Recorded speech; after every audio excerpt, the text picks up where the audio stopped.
Yeah, where's the fog machine that you brought in? I don't know where this came from, but it's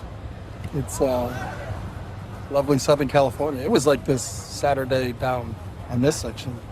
So driving home, we ran into this. So Is this good prep for Corvallis?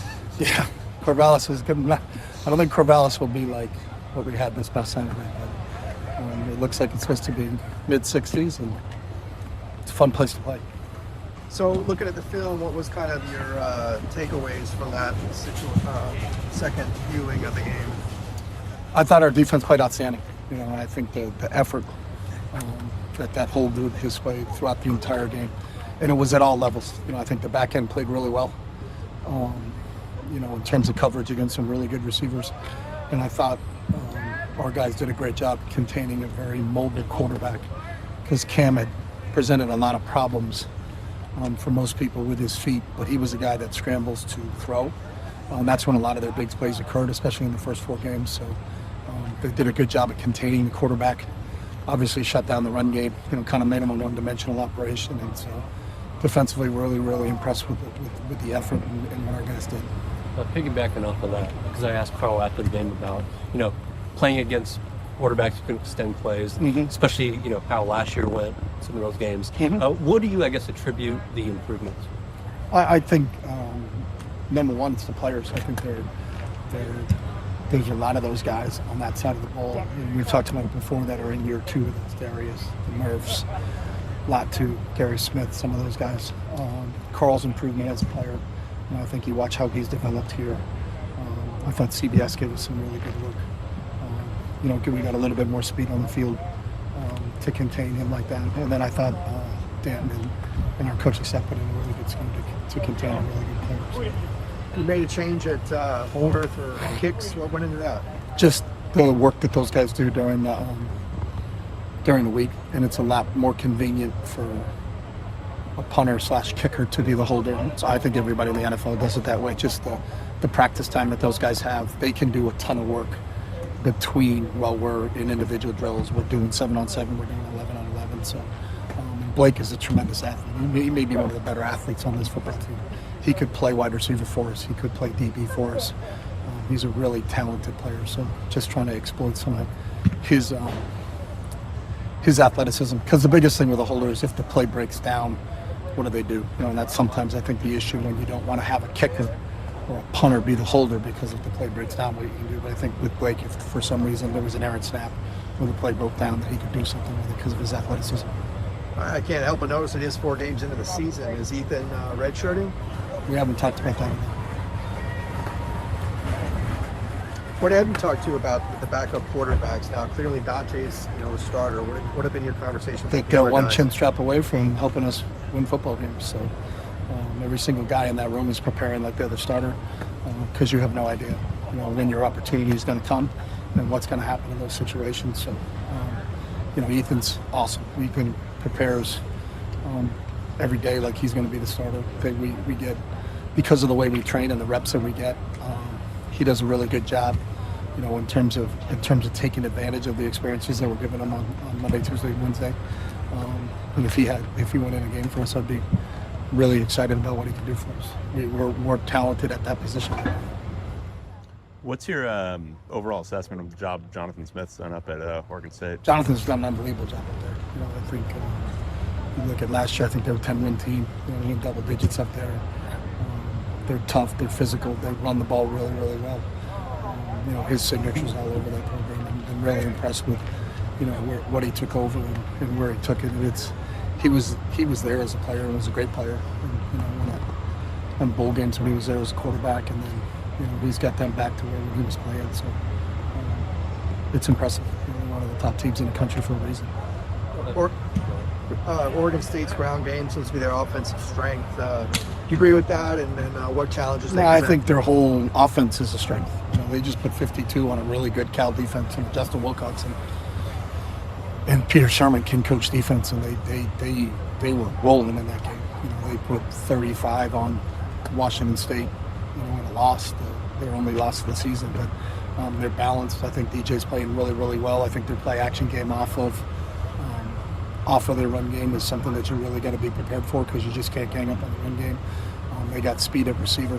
You know, that they can stretch it and get down the field. So it's a complete offense, and you have to defend everything with them. You have to defend the run. You have to defend the pass. You have to defend really talented wideouts. They got a bunch of tight ends that they roll through there. So, you know, to be distinctly different than what we saw last week in the Washington State game. You know, this is big boy football. You know, obviously, you know, the opponent personnel, that's different, but going back on the road, what can the offense maybe draw from that experience at Utah that may be a little... Yeah, I don't think there's anything you draw. You're playing a different team, so we're not spending any time looking at Utah tape. We're talking about the Utah game. We're talking about, you know, Oregon State's defense, and that better have your full attention because they're really good on the defensive side of the ball. There's a reason they're successful. They're really good at special teams, really good at defense, really good at offense. So our sole focus and attention is on who we're playing this week. You got a guy having to sit out first half because of targeting. How hard is that to lose a guy like that? Just is what it is. There's nothing we can really do about it, and it's just, you know, I feel for him, but it was a targeting call, and he's out. So, you know, just deal with it and get him ready to play in the second half. Being able to get so much pressure with 3 and 4 against Washington State, which had been such a, you know, previously pretty potent offense, how much of that is replicable? How much of that, in terms of your thinking about game planning for a game, do you count on that being replicable against an Oregon State or so on down the road?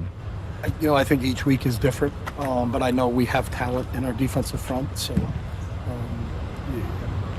there's some guys that can win one-on-one pass rushes, and that's what you need, because if not, then you have to really come all out and blitz people to get pressure on the quarterback. But if you do that, you're getting yourself exposed on the back end, and then those guys have to play coverage for a really, really long time. So, you know, it's obviously pass rush and pass coverage kind of go hand in hand. So, but to have some guys that can generate an individual pass rush, whether it be a 3-man rush or a 4-man rush, and then allow us to stay in coverage is a huge deal for us defensively. The improvement for the Murphys, in particular Gabriel Murphy this year, what do you attribute that to?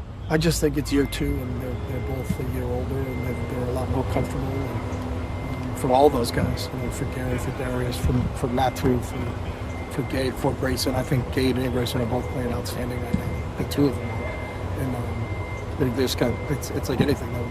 We're all a byproduct of our experiences. The more snaps you get, the better off you're going to be. So, I mean, those guys all have a real thirst for learning, and they want to get better. They're real students of the game, and they're taking advantage of when they're in, what they do, what they see, what they face, and then how do they make adjustments if what they did on the last play didn't work. You know, how do I problem solve this and change it into something that's positive? And, all those guys are really good at that. No problem. What was Keegan able to do to, you know, open up the offense for you guys a little bit? Just try to get him outnumbered a little bit in the run game, get an extra back into the backfield. So, you know, when he motions back in there, it ends up being a 2-back set, you know, as opposed to being a 1-back set. So you gained an extra blocker. I thought Colson Yankoff did a really good job as the extra back and blocking some of those situations. So, just a couple packages that we've had, and we'll continue to experiment and use him in different things, and that's what he is. He's a kind of a Swiss Army knife that can do a lot of different things. We did some of that stuff with Kaz last year. You know, Kaz carried the ball coming out of the slot. Keegan's kind of fallen into that role this year and done a really nice job with it. So, you know, hopefully we can get more production out of him. But I think we will, because he's really talented. UCLA hasn't been to Research since 2015. They had some renovations there. Are you looking forward to seeing what that atmosphere is like? Yeah, the atmosphere at Research is always awesome. I mean, their fan base is amazing. They've always supported that team. You know, I went there twice when I was at Oregon, and it was always it's a tough place to play. The crowd's really behind their team, and they do a great job. And it's fun. That's what college football is all about. To get to go play in places like this, it'll be a really cool environment for our guys to get a chance to see. With that Keegan play, I can't remember if you said, was it something in the first half that you showed at first, or was it just those 3 in the second half? We've run that before, and we ran versions of that in the first half, and that was just another version or iteration of it in the second half. So. Is there an update on Titus's status? Titus Unavailable. You said you were going to go back and look at those 3, the extra point miss, the block, and the other field goal. What were the issues? They were all individual issues. Okay. It's not a combination of one thing or another thing. It was just got to get the snap, hold, and timing of the kick down on the miss, and then We had a protection issue on one side, but we got that corrected during the game. We didn't have an issue there afterwards. So. Thank you. All right, you. guys, thanks.